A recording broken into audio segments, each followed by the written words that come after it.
Adventure. You could never afford to buy a ticket to this experience. Never. Okay, be right back. I was born in San Jose, California, and my parents named me Vincent. Joseph was my middle name. My last name was Mow, which was an abbreviated form of Von Mowa, we believe, which suffered at Ellis Island from a certain amount of abbreviation, I suppose you could say. But that's okay. It's been one of those names that's hard to forget, easy to write down. You know, others get it wrong from time to time. You put up with a certain amount of teasing in grammar school, of course, with simple names, but that's just what kids do in this country. San Jose was a lovely place to be. When my brother and I, who was 14 months younger than myself, Italian twins, used to explore around the city, we'd run out to the edges, which were 22nd Street of San Jose at the time, Coyote Creek, with frogs and salamanders and fish and all kinds of interesting things. So that's how I grew up. And San Jose was the place where I thought about going to school. I never really actually attended San Jose State College, but I audited classes for a while and saw the 60s unfold before my eyes as SDS, Students for a Democratic Society, took over the campus. And things became violent at times. At the same time that I was wondering about who I was supposed to be and what it meant to be alive in these times. You know, when I think about it now, it was a fascinating time to be living, where you had to think about what you accepted and what you rejected. I remember standing with the folks at San Jose or San Francisco State College, now San Francisco University, I think, protesting, you know, when the flowers were being put in the gun barrels of the SWAT team that came out to stop us from, I don't know what. To tell you the truth, I don't remember what we were actually protesting except for the Vietnam War at the time, and maybe just the right to express ourselves. I think that was very important at that time. And I think that we felt that the government, you know, the administration that we were up against was sort of baked out of any real ability to understand what we felt at the time. And that these structures were these artificial barriers to achieving what we hoped could be a utopian society. But little did we know, utopian societies don't come except at great cost. So St. Patrick's Grammar School is where I attended first grade. It was a Catholic grammar school, and Catholicism was the only religion I knew. And of course, as a Catholic, you're taught that you're lucky to be a Catholic anyway. So I really figured, you know, that all kind of fit. First grade was a wonderful experience for me. Sister Mary Raymond was just one of these angelic souls that I don't care whether you're a nun or anything else. If you have that sort of spirit in your heart of loving to take care of other people, then, you know, how could you not be successful at teaching? I guess you could burn out eventually, but she was great. So I went through my first 8 years of education at St. Pat's Elementary School in San Jose, and got to know a lot of people. I wasn't a popular kid. it was at times rather difficult to figure out how I belonged in this odd social structure that didn't seem to have much to do with me at all. But and I'm not even sure if it was something that the other kids cognized, but there seemed to be this natural sense of somewhere in and somewhere out. Of course, it helped if you were a sports star. That was always great, which I was not. Uh, but it was there was some struggle involved with grammar school. It really set the stage for me thinking of myself as someone who had to work extra hard in order to gain the acceptance of others. You know, at the end of the day, I'm not sure if that's bad or good, but it's one of the things that a lot of us experience in school. I mean, kids can be so fucking mean sometimes. It's unbelievable. You know, and as a kid yourself, if that's all you know, I mean, that's the judgment of the whole freaking world upon you. You know what I mean? So again, I think it set the stage for the way I approached life and the way that I learned to accept challenges. Because life's full of those, isn't it? The Beatles emerged during my 8 years of grammar school. What a phenomenon that was. All of a sudden, everyone I knew was talking about music. And the guy at the corner grocery store in the Hispanic neighborhood, you know, next to my Italian neighborhood, was selling pictures of the Beatles and all all of this incredible stuff because he knew that the school was like 2 blocks away, you know. So all these school kids were showing up and he knew they were buying magazines and everything else that had to do with the Beatles. So he said, "Do you think you could sell some of these at school?" So I brought 2 or 3 pictures with me and I forget if I sold them or not, but it comes to mind because of the level of phenomenon that rock music was, along with transcendental meditation, along with East meets West, along with all this phenomenon that we've only understood later, was it was a total turning of the world upon its axis for the state of our consciousness. All of a sudden, many of us were attracted to a state of consciousness that said, we're all connected. We all belong together. We shouldn't be fighting. And the Vietnamese War erupted after that.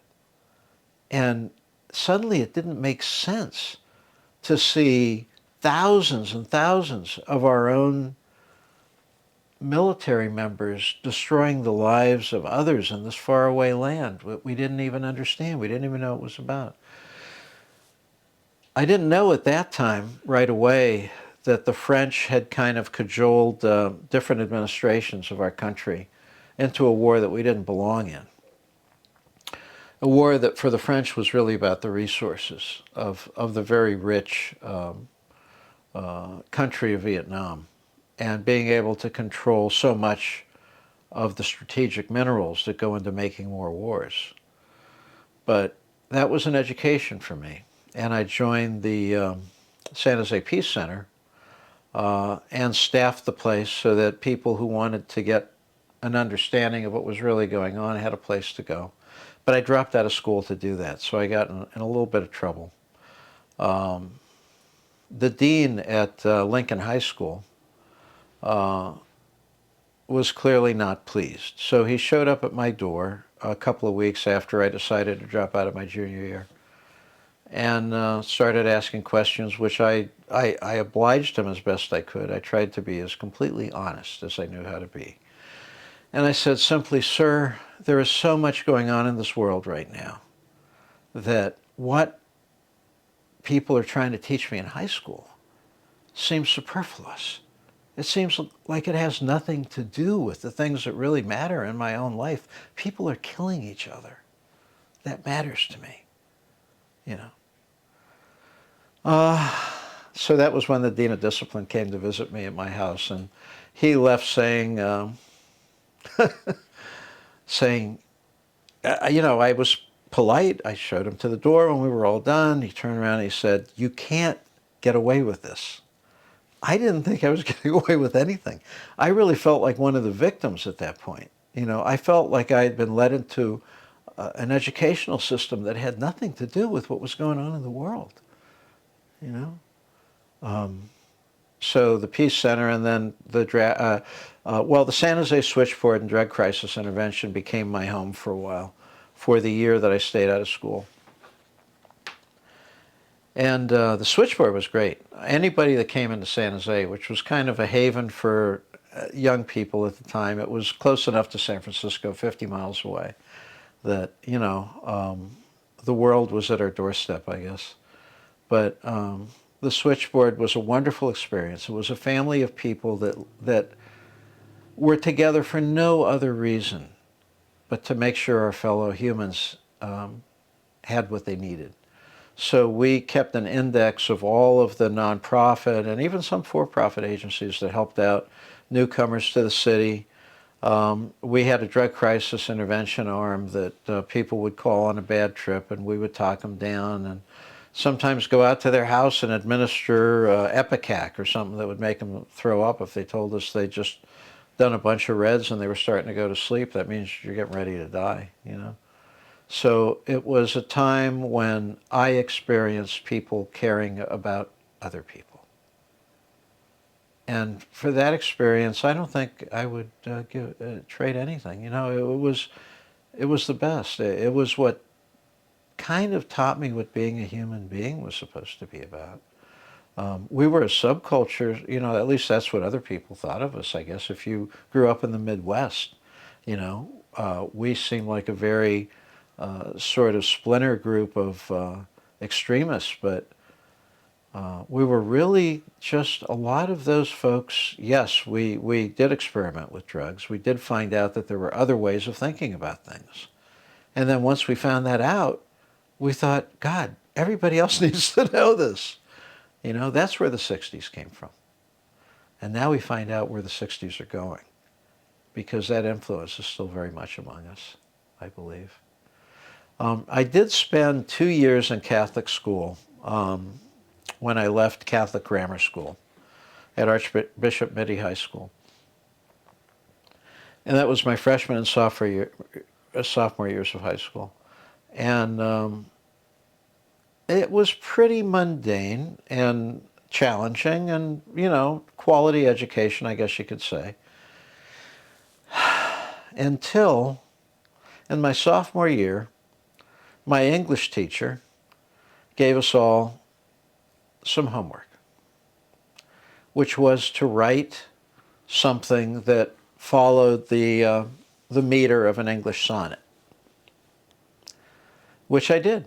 You know, I actually loved the project because I wrote something that I felt good about. And I presented it the next day, as you're supposed to do with homework, and he told me that I had plagiarized it. And he didn't believe me at all, ridiculed me in front of the whole class. And that probably had something to do about me leaving Mitty High School.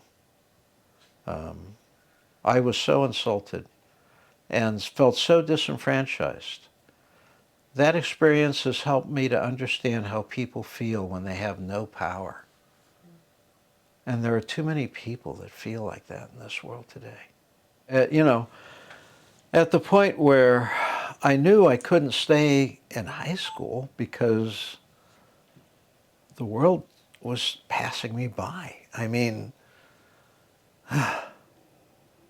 how can you see the suffering of so many people in a world where politics play an inordinate role in deciding everyone's fate, including my own, and not wonder why nothing I'm hearing in school is making sense to me, why nobody's talking about these things that are changing everyone's life.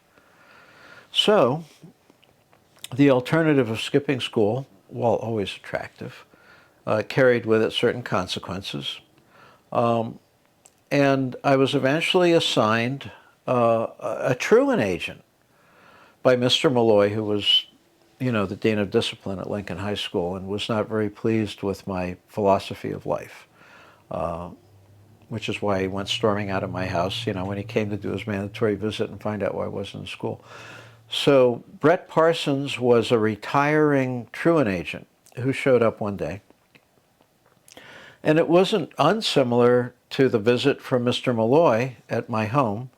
I invited him to sit down. We sat down, we started talking, and he turned out to be a very intelligent and a very caring human being.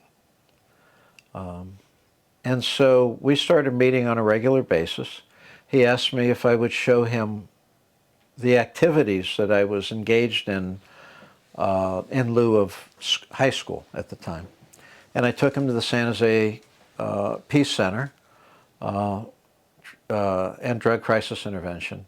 And the San Jose Draft Resistance was upstairs, but we didn't really talk about that. And to the, actually, that was it. So the Peace Center, Drug Crisis Intervention, San Jose Switchboard, and to a lesser extent, the Draft Resistance. And we would talk about that. So after a couple of weeks of this, he started inviting me to lunch, and we would go to lunch, and he would ask me how things were going at the San Jose Peace Center and at, Drug Crisis Intervention and stuff. And he said, so then he started telling me his story. And he said, Vince, I'm retiring soon. I'm going to pass you off to a psychologist that should be good for the job, because it's mandatory that since you're a dropout, you have to undergo psychological examination regardless of what we think. So I started attending a weekly session with a psychologist who was, again, another nice guy. I was kind of lucking out at this point. So after a couple of weeks, he started inviting me to lunch, and we would sit at lunch, and he would tell me his problems, and we would discuss it for a while, and then, I would go home. So after some time of this, he said, the San Jose School Board is still trying to figure out what to do with you. So they've invited you to a meeting, and if you'll attend their regular San Jose Board of Education meeting, we can decide where to go from there. So I did. I attended the meeting, and it was about, oh my God, it was like you walk into a room and there's like 16, I want to say. It's a big, long table with a lot of people, and all wearing, looking spiffy, wearing ties and stuff like that, and asking a lot of questions. They didn't ask that many questions. They asked me a few things. I told them what I was already doing. I think they were trying to look for my philosophy of life, which I gave them as best I could at the time. And they said, okay, here's your choice. You've been out of school now for 3 quarters, and here's what we can do for you. You can either have us get you into college a year early, or you can finish your senior year. Either way, we're okay with that. So I said, okay, let me think about it. Left the meeting. One of the most fascinating experiences of my life, I have to tell you honestly, sitting there in that boardroom with these people that make all these weighty decisions all the time. And here I am, this little kid, and they're asking me what I want. I mean, why do they even think I know what I want? But I guess I did. And they were good with it. So we went on from there. And within a couple of months of that, in the middle of summer, San Jose Switchboard people were incredibly dedicated to helping people coming into San Jose. There were files and files of all these organizations and individuals who had a place for somebody to crash if they had nowhere to stay, could provide drug counseling if it was needed, could provide alcohol any referral you could think of in the whole city. And it was a very fastly growing city. So we were a community ourselves, just among the group that kept the switchboard going. One of the things we did was we slaved away for weeks and weeks to create the Aquarian Family Festival at the San Jose State College practice field, where dozens of acts appeared, including Jimi Hendrix, who walked through the place after we took the stage down, unfortunately, from a paid-for concert that was going on at the San Jose Fairgrounds at the same time. That's why we did the Be In, because people camped out for 3 days. All these people showed up, and couldn't afford the tickets for the, you know, the anyway, the big production that was going on out there. So they came to the Be-In, and Hendrix and some of the performers there walked through and checked it out. And I felt, God, we accomplished something. We kept all these kids from, you know, being totally frustrated, and not to mention the fact that drugs were all over the freaking place. I mean, my goodness. Gary Watts, my old buddy, was standing on one of the podiums with a bag full of LSD, just throwing pills out into the audience. I mean, these were the 60s, my friends. I guess we didn't know any better. So one of the wonderful things about the hippie high school I ended up at in the Santa Cruz Mountains, Pacific High School, a few of us alumni, are we good? A few of us alumni are still kicking. But Pacific High School was an incredible experience. A bunch of Palo Alto parents, back in the 60s, decided to form a parent cooperative school for their children, which eventually became Pacific High School. And then those some of the original founding parents realized that it was the environment that was just as important as the curriculum for their kids. So they found an old Zen monastery for sale in the Santa Cruz Mountains. They bought it. And for the next 2 or 3 years, I was building geodesic domes with Lloyd Kahn and Jay Baldwin, who was one of the final editors of the Whole Earth Catalog. Bucky Fuller came to visit us one day, walked around in the hills with us. He had a stick that he was using because by then, I guess he was in his 70s or 80s, I don't know. But he had twisted his ankle, so he didn't want to take on these, you know, almost vertical hills that we built the domes on without some support. And then as we talked about it on the way up, it turned out that he had a very specialized diet.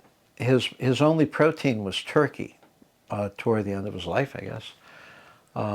And nothing would stop Buckminster Fuller from seeing the domes that these kids built under the tutelage of his own Jay Baldwin. Because Jay had to have been one of the most precious students Bucky ever had. Jay was so devoted to understanding synergy, which is a word, boys and girls, we did not have before Buckminster Fuller coined the phrase, synergy. But Jay was one of the best teachers I've ever had. He could create anything out of nothing, and he didn't mind showing you how to do it. You know, that was Jay. So following Bucky around our hills back then and having him see all of our works, all of the domes that we had built. Incidentally, it was Pacific High School that published Dome Book 1 and Dome Book 2, for those of you who were dome aficionados back in the day.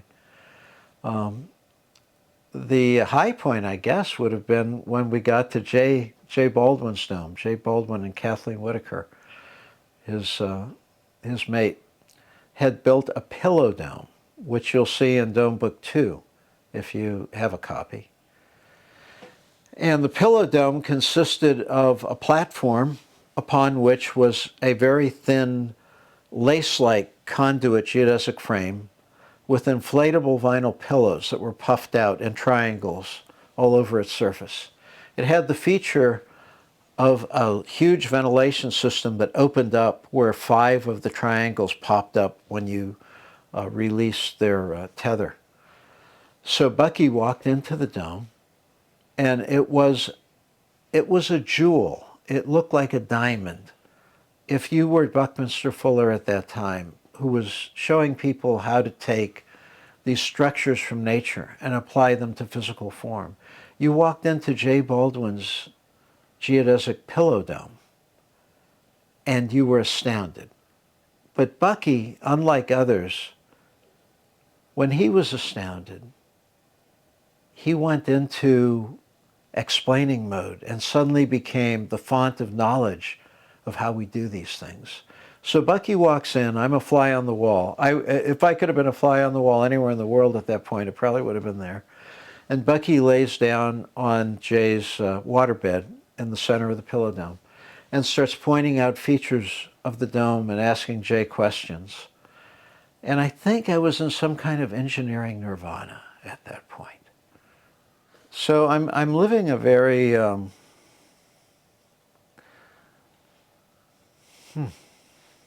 enriching life at this point at Pacific High School. We have teachers that offer us pretty much every subject. And it's kind of a student-directed environment. It was an experimental school at the time.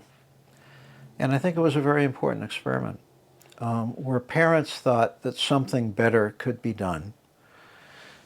And they threw us all into an environment that was pretty unlimited at the time. We had a biology teacher that taught us how to make beer. We had a Martin Bartlett, one of the more interesting teachers that I ever met, actually. Martin taught us music and also electronic music. So while we were learning the fundamentals of sound, we were building his performance synthesizers during the years when Moog had just arrived. So electronic music was something that had not existed before. And here we were as kids, high school kids, building oscillators and bandpass filters and attack decay generators, which were the separate components that you need to warp sound into any amazing version you would like. Martin pulled out an old steamer trunk one day at class, electronics class, and we started fitting into the panels, we started fitting into it, the panels of oscillators and bandpass filters and attack decay generators and amplifiers and all kinds of equipment that we'd been building in class over the past few years. And before we knew it, we had produced for Martin and his partner from Mills College at the time. I think Martin may have still been teaching a class or two at Mills College at that point. We fit all our components into the steamer trunk that had 200 watts per channel of amplifier built into it already.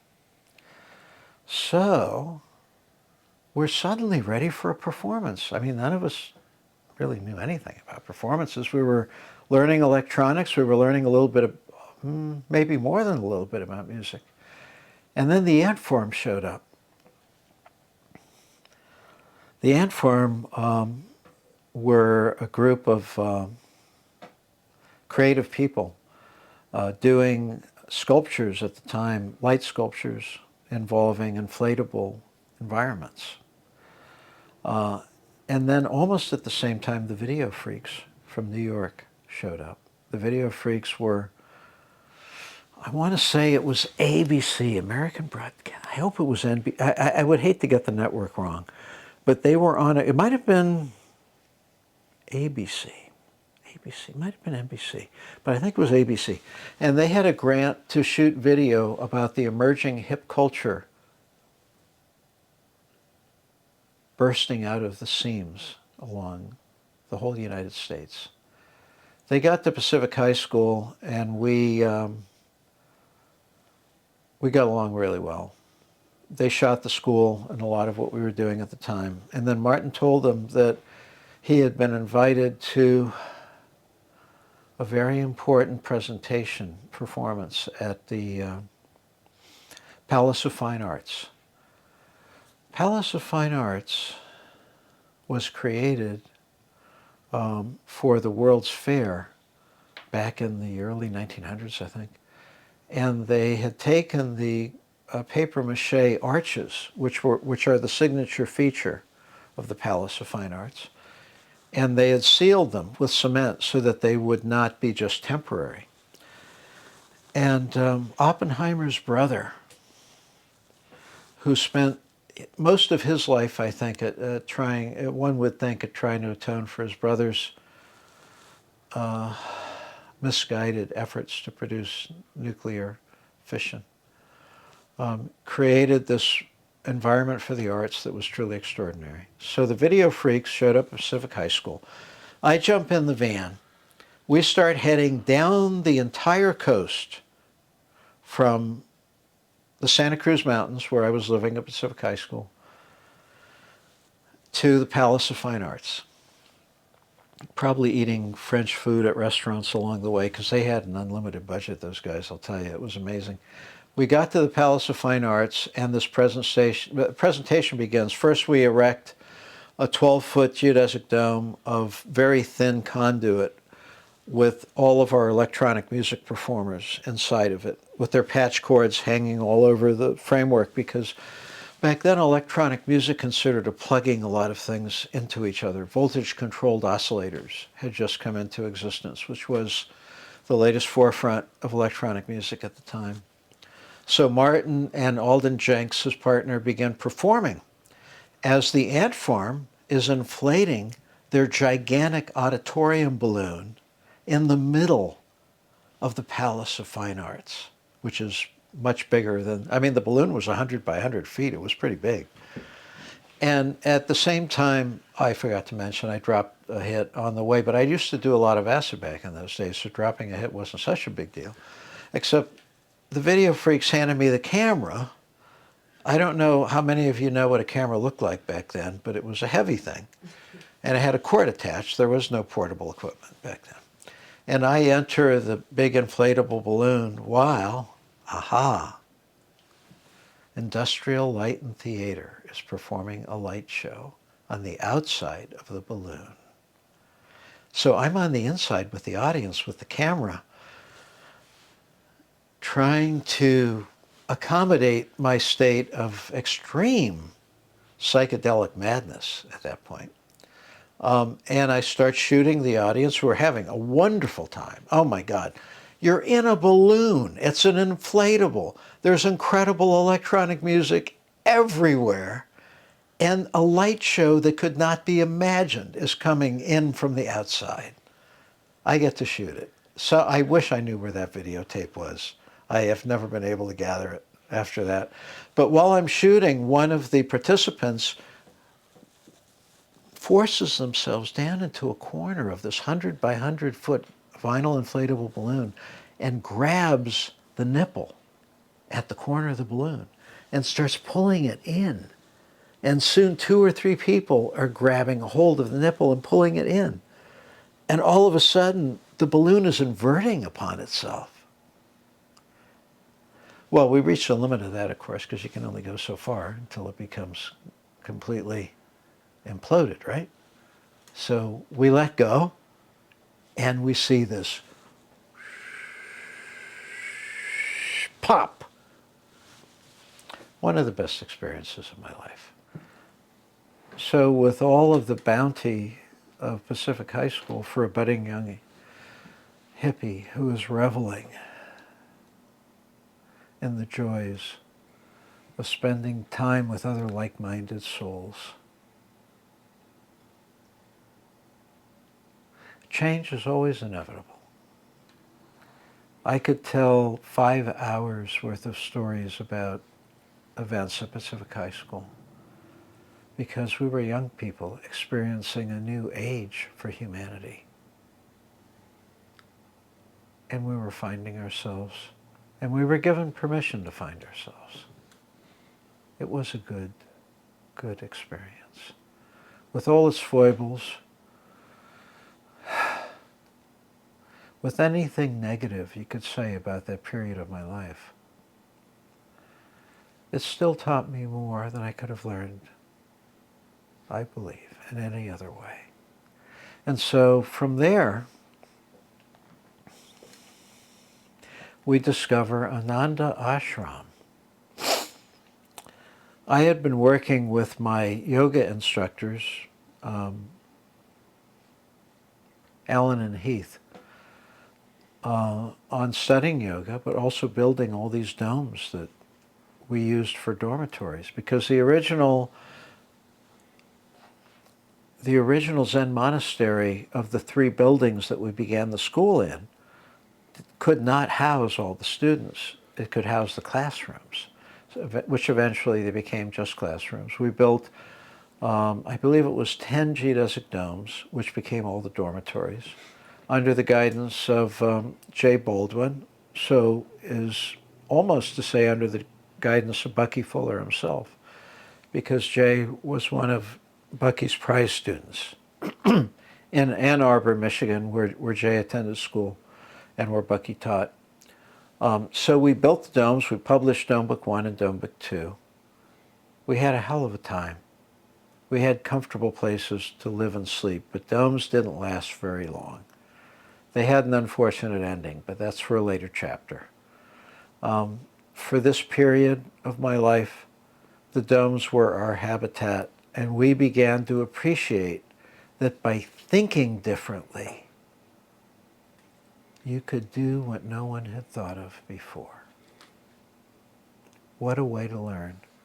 What a way to be inspired. There is something beyond what is right in front of you. And we did. Smoked a lot of dope, dropped a lot of mostly LSD in those days. I think we probably had a couple of people addicted to other forms of alternate consciousness, but they were not the dominant influence at that time. We smoked a lot.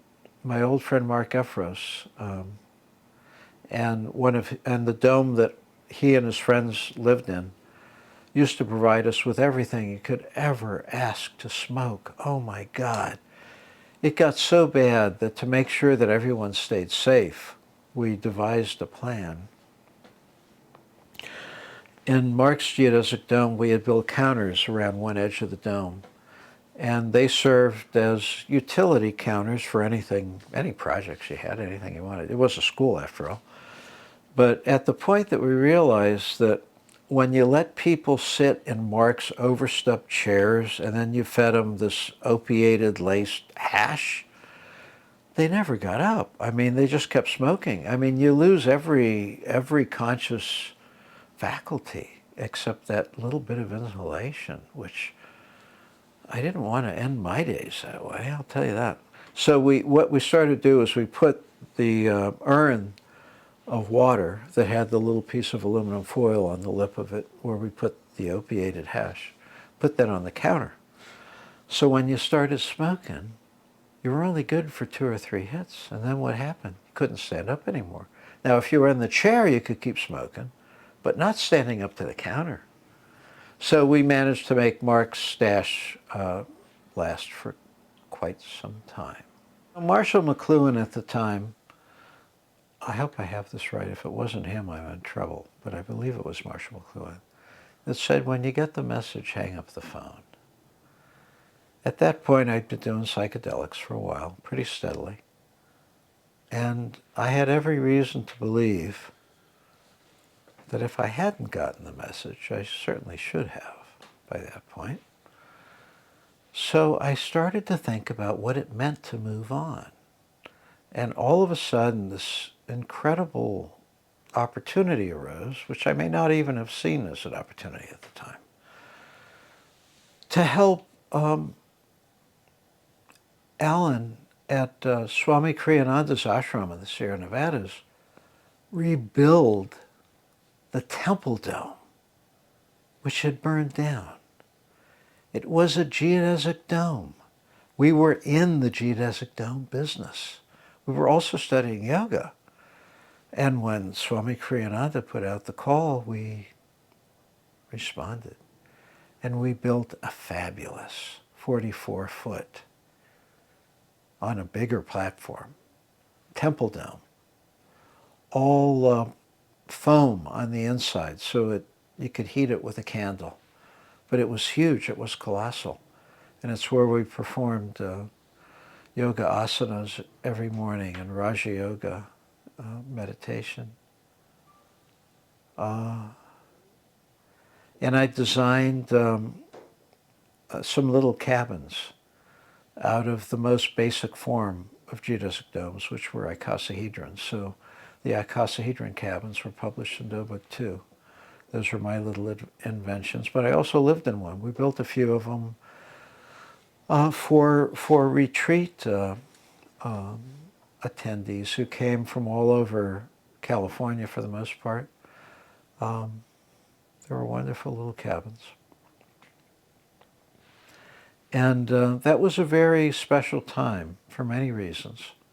I attended yoga asanas in the morning and yoga kirtan sometimes in the evening, which was very musical, where I learned to play the mridangam, which are the Indian drums, which are kind of like tabla, but they have, it's a two-ended drum, so you play it like this, kind of. And that attuned me to the power of sound in worship. And what is worship anyway?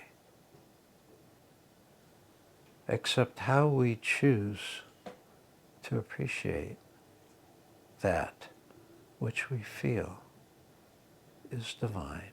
Good story.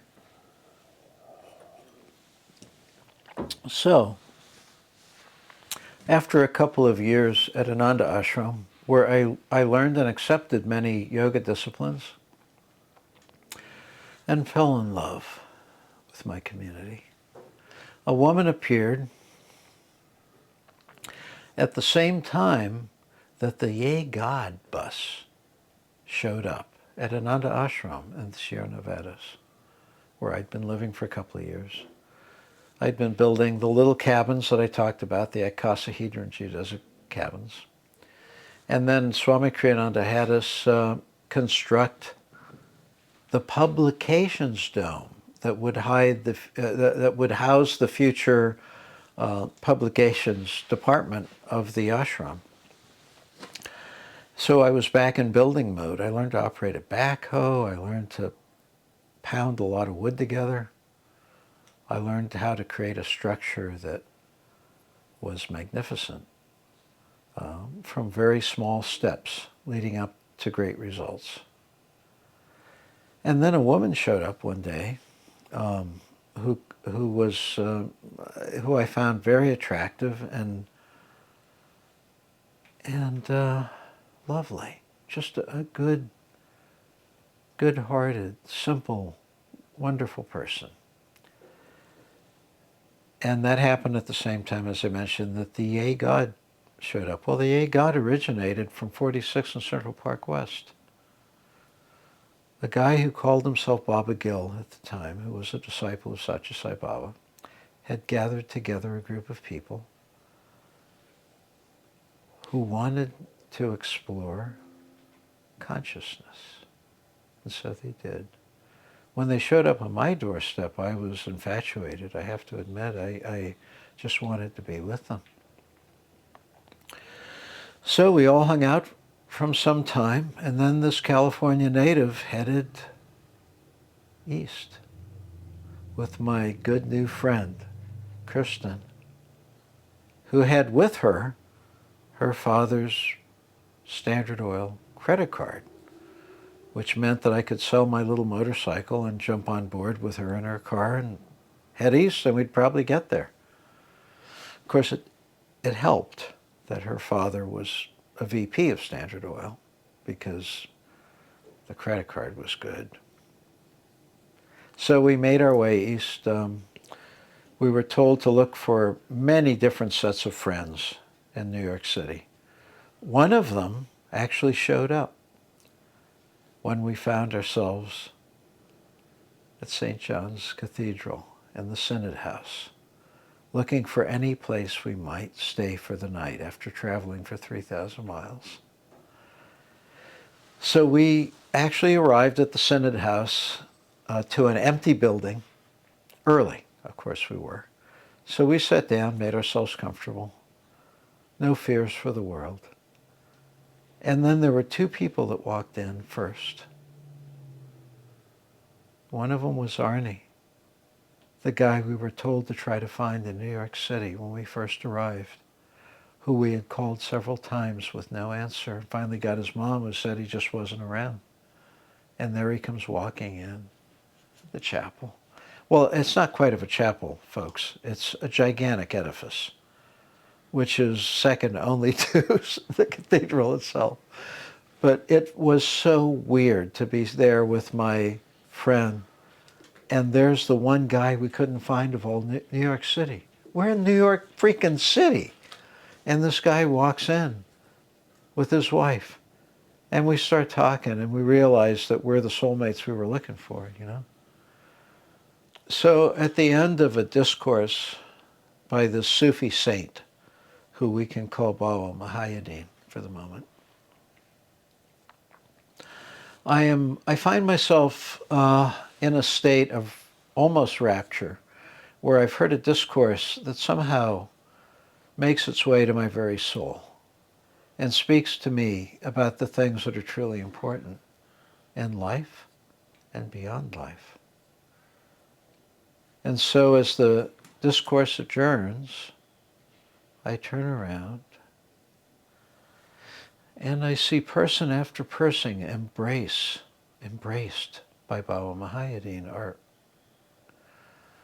our host, the one who's provided this lecture. And as I walk up to Baba, he embraces me in the most loving way. And he says to me, you must give up 3 things: torpor, intoxication, and delusion. I was stunned. I don't know if it was by the words or by the power of this pure human being trying to give me what he felt I needed most. But after that experience, I would indeed never be the same.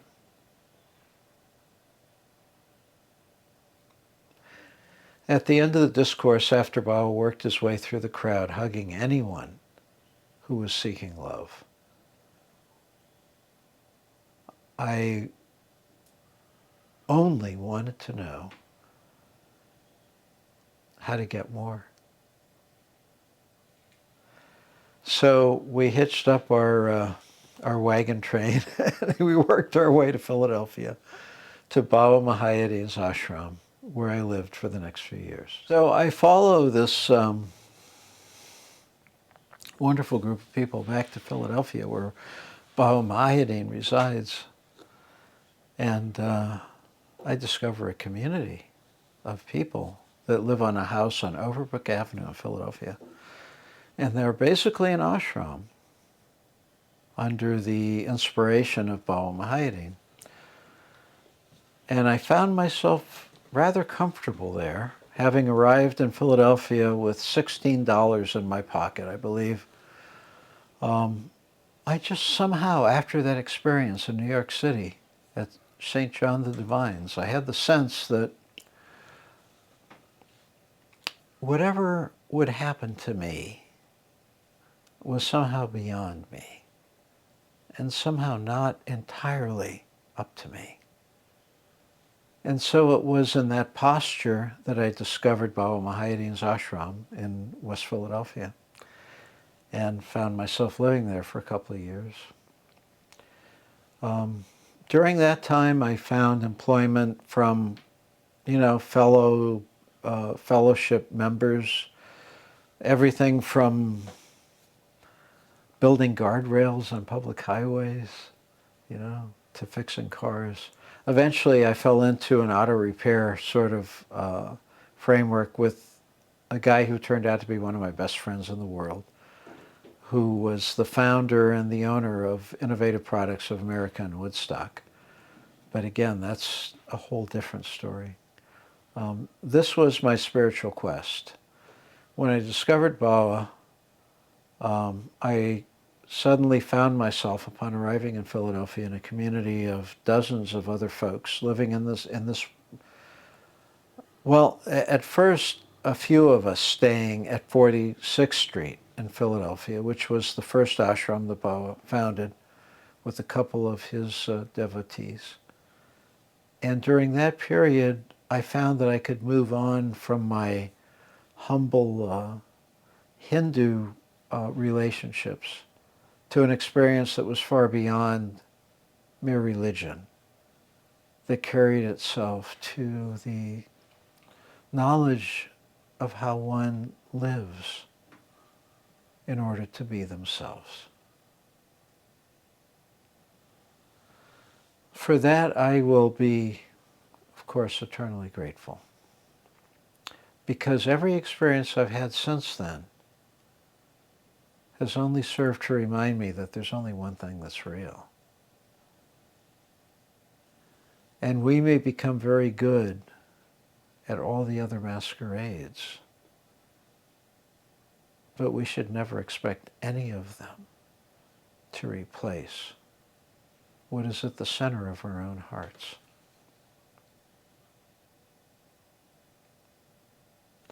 Which is the knowledge that we can only be one thing.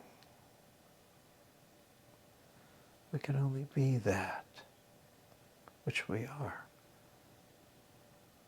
Every other effort is fruitless. Every other effort brings us further away from that which we're intended to be. So that was the process of discovery that was brought to me at a very early time in my life, and it has served me well.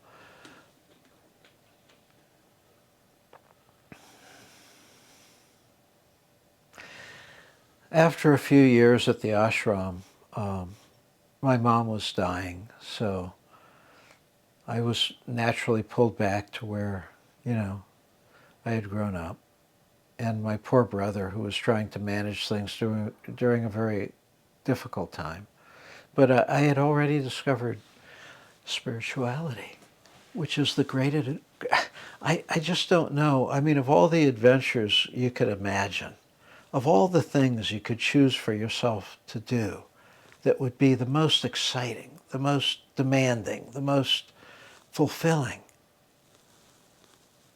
finding your spiritual roots is the best. There's nothing after that. It is the most fulfilling. It is the most rewarding. For those who are willing to confront every fear, every bias, every distortion of the truth, who's willing to go back and learn everything that they failed, everything that they were misguided by, everything that they ignored, everything that they regret. Spirituality is the adventure of a lifetime. Still working on it, folks. But I'm pretty satisfied that this is a direction I want to aim my life toward. So from Ananda Ashram, I was attracted, as I mentioned, by the Yay God people back to the East Coast, which I had never experienced before. And arriving in Philadelphia, I met my first wife, my only wife, in fact, who captured my heart. And from that experience, I had the most beautiful 4 children who formed a family that meant everything in life to me, who are still in the world today, for which I am grateful. And having offspring teaches you a lot of things. It shows you a part of yourself that you might ignore otherwise.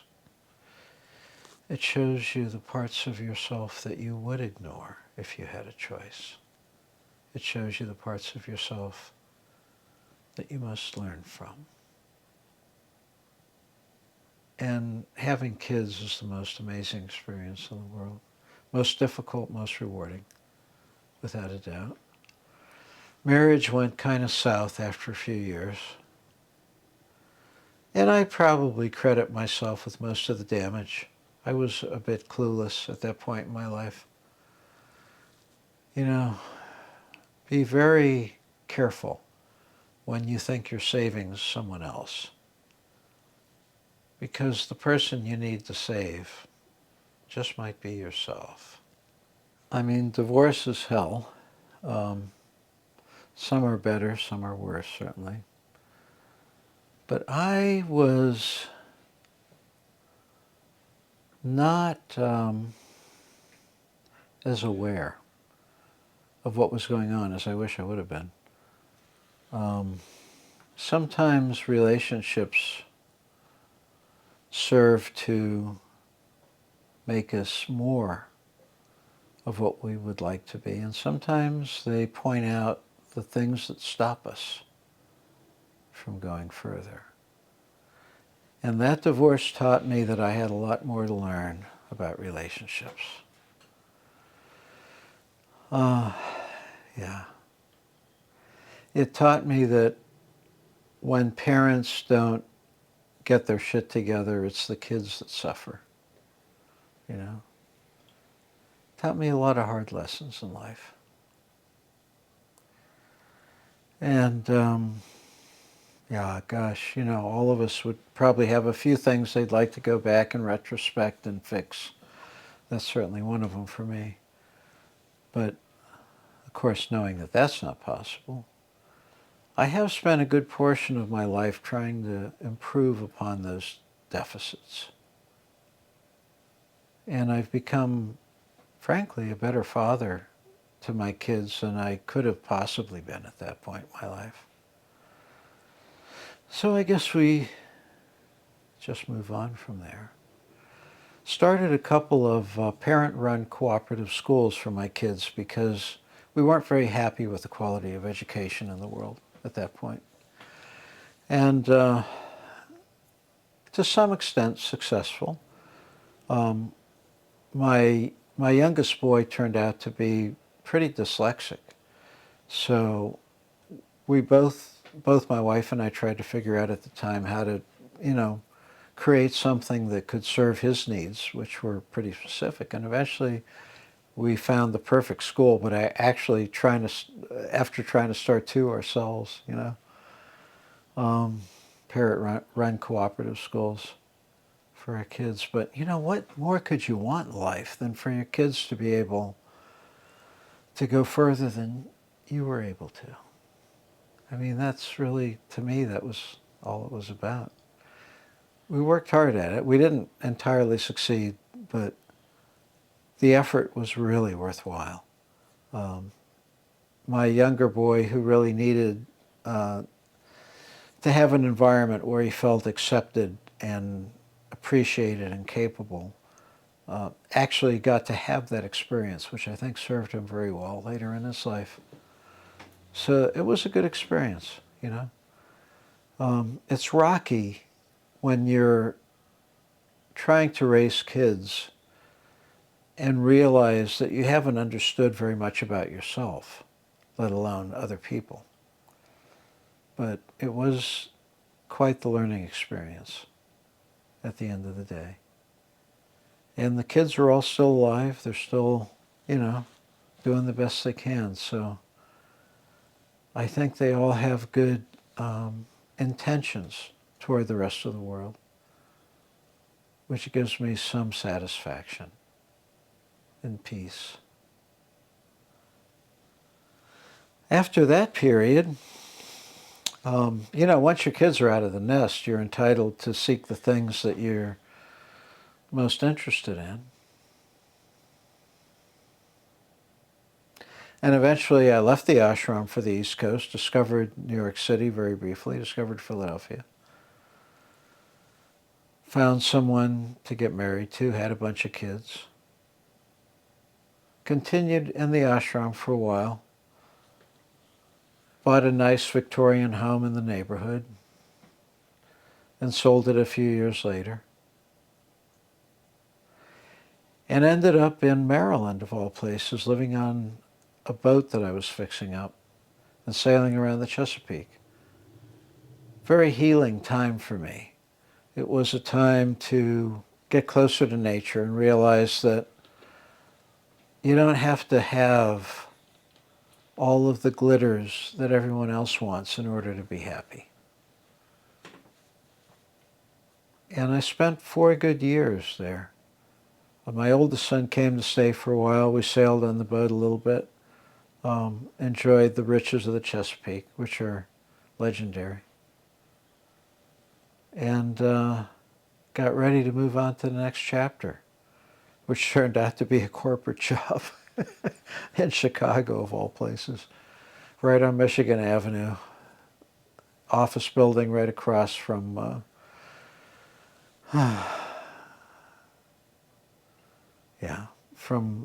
what was the big paper in Detroit?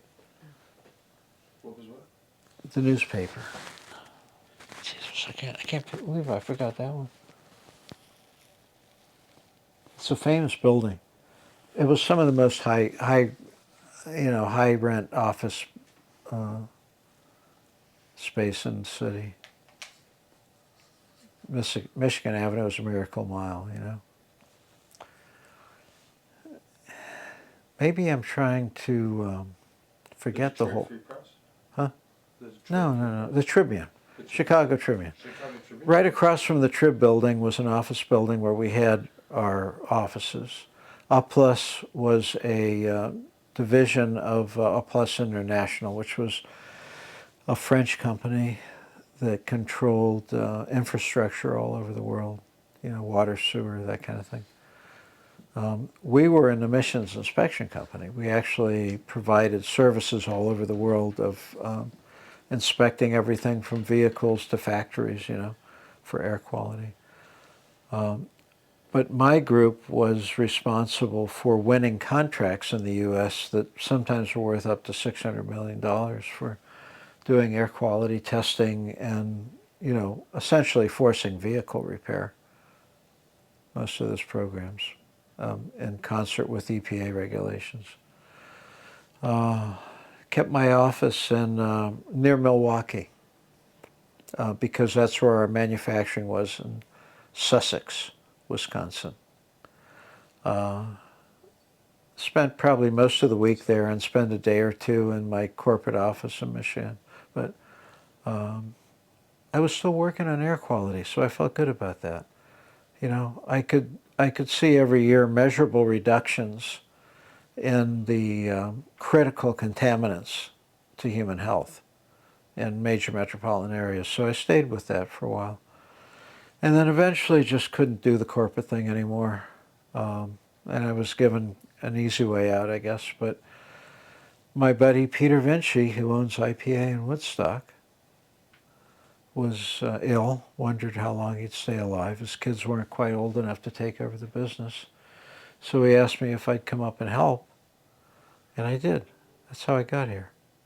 And I discovered that Ian, his second youngest, his middle son, was running the business perfectly. Didn't need my help at all. but I was able to add value, so I stuck around for a while. Into that. And So I forget, I'll overlap a little bit.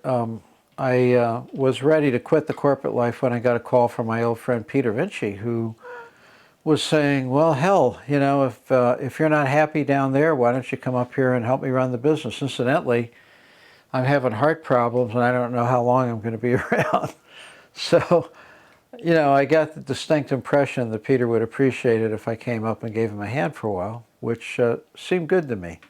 So I folded up my tent in Kenosha, Wisconsin, after managing the manufacturing operations for A Plus in Sussex and maintaining an office on Michigan Avenue in Chicago across from the Trib building, is what I was trying to remember before. That was it. I was done with that lifestyle. So I hooked a trailer up to the old SUV and started trekking across the continent there to old Woodstock, New York. When I got just past Ohio, I believe, that evening, after driving for 15 hours or so, I discovered that if you drink enough of that Arizona iced tea, you don't need coffee, plenty of caffeine. A snowstorm hit that put a couple of feet of snow, just dumped it right on the turnpike. And there were tractor trailers pulled over on the side and everything, and I was still 4 or 5 hours from Woodstock at that point. So I tried to pull off for the night, pulling a trailer with my SUV, and ended up almost stuck, but finally made it to a motel where I could spend the night. Showed up in town the next morning, and there I was all of a sudden in the world that my old friend had created in Mount Tremper, the old Whitewater Depot. He had put a building behind it to house his mother, so she was comfortable for her last few years. Dave Lax was downstairs with his studio, and I was upstairs and had a view of Mount Tremper and the surrounds that I truly appreciated, and started to fall in love with the place. That's when it began. Of course, it helped that Dave said, "Vince, I make a lot of noise down here sometimes, so if you ever feel like coming down while anyone's rehearsing or recording, feel free." And that's when my love for this place, you know, sort of began to grow, because I realized that that's kind of what I was looking for. Yeah, I'll settle for that. That's okay as far as the living environment. I hardly ever heard them from upstairs, and if I wanted to really hang out with the guys playing music downstairs, it was a no-brainer. And that's when I would say life in Woodstock began, because that was the Woodstock influence that said, let's be brothers and sisters and let's help each other get along. You know, I was starting to feel that thing that I'd been missing when I was in the Republican district of Waukesha, Wisconsin. Not that Republicans are all bad, but there was a certain sterility about the place that I associated with that party that was not appealing to me and left me wondering if there wasn't something better, which I found here, you know. And one day, after I had met, who's now my old buddy, you know, 10 years ago or so, Ed Allen, who had the Woodstock Tuesday Night Riders Motorcycle Club, which was a bunch of old guys that could still barely get on their two-wheelers and head out to dinner on Tuesday nights, but we pulled it off every Tuesday. And Ed said, "Vince, I'm going to go look at some bikes that this woman is supposedly selling. You want to come with me?" Being new to town, I didn't have a lot on my schedule, so I said, sure, why not? And I jumped on, I think I jumped on my bike, he jumped on his, and we headed over here across the street and met Georgia Maddox, who sold me this place, which consisted of 20 acres and 4 or 5 dilapidated buildings, all of which needed roofs or had already begun falling down. And that's what got us here now. There was an interlude when I was rediscovering Woodstock after about 30 years of having been here at first. Christmas of 2013. Coming back to visit my good friend and his wife and kids in Shandaken, Peter Vinci, who I mentioned before. My plane blew an engine and crashed in the middle of north central Pennsylvania, coming down from 7,500 feet to, I think it was 1,500 feet, so about a mile with no engine, and eventually having to navigate my way through trees so that the wings would break off equally and the fuselage would fall without wrapping itself around a tree and, you know, turning me into compressed meat successfully, to the extent that the fuselage fell and shattered my vertebrae, ribs on both sides, humerus on one side, both my wrist bones on the other, and my septum. It turned out to be a survivable accident, which I am unaware of too many pilots that can talk about flying into trees. But I will say, I can confirm the theory that you have to break off both wings equally. You can't do one at a time. You got to find 2 really stout trees, because if one of the trees breaks first, you wrap your fuselage around everything. And you can't be doing less than 50 in most cases, so that's enough to squish up the aluminum of that plane pretty good. I fortunately, through a series of happy accidents, drop the fuselage into a waiting pond of melting snow, which both cushioned the fall, even though I broke everything in my body, and completely froze me to the point of hypothermia because the snow was melting, and it was around about half my body. Again, fortunate I wasn't underwater. I was only half in water, but that kept me from bleeding out internally and from all the external wounds. I had compound wrist fractures on this side that pushed the bones right up through the skin, I think. And I remember dimly the fire chief's wife asking me questions. I don't remember the questions. I don't remember the answers. But that was the extent of my consciousness. I was out for 24 hours after that. By the time I woke up, the surgeries were all complete. And about 10 weeks later, I was riding mountain bikes with my eldest son for therapy. Spent Christmas of 2013 unconscious. No, Christmas 2012 unconscious while they were performing surgery. The docs gave up their holidays, you know, to do the surgeries and stuff. Yeah. And then 2013 was a couple of months of rehab and getting back in shape. When should we go live? Are we good? Yeah, You're good. My CEO at the time, I mentioned the corporate job in Chicago, Darren showed up, great guy. Even though we came to differences later on, I really appreciated Daryl and his approach to management. But I was surprised because I had been going back and forth between the physical therapy operation that was on the campus of the hospital, very large, very capable PT outfit. But in order to go for a checkup, all I had to do was jump on the shuttle and just go from the PT facility up to the hospital. So I was just doing my routine things, and I think I was aware that Darren was coming to visit, but not of any particular time. So at this point, I've been doing a lot of serious exercise trying to rebuild my back muscles and stuff because I had a 5-level fusion after the accident from where one of my vertebrae was completely crushed and had to be fused to the vertebrae above and below. But anyway, it was going pretty well, and the PT was going well. So I got off the bus without a crutch or a walker or anything like that, and I guess I was just sort of dashing through the lobby as if I wasn't broken. And Darren's sitting there on the on the chair, and I see him, and I'm like ready to wave to him, and I see his mouth drop, and it was almost as if it was in horror, and I was like, Darren, what the hell's wrong? And he said, Vince, I came here thinking that you were going to be in a wheelchair, barely able to move. What the hell's going on? You know, as if he thought I made the whole thing up or something, I guess. It was great. So we hung out for a while, but a few more weeks in rehab, and in fact, I did heal miraculously quickly. And I credit that frankly, with good physical therapy. They were having me do a lot of squats and a lot of the exercise that I could do without causing any further injury, and that results, of course, in speeding up the flow of your blood, which is carrying all the waste products of your damaged tissues being reconstructed. So it does. It's important. I don't know if it was out of sheer panic that I just didn't want to be put out of fucking commission at that point in my life. But whatever it was, I went with the physical therapy thing pretty wholeheartedly.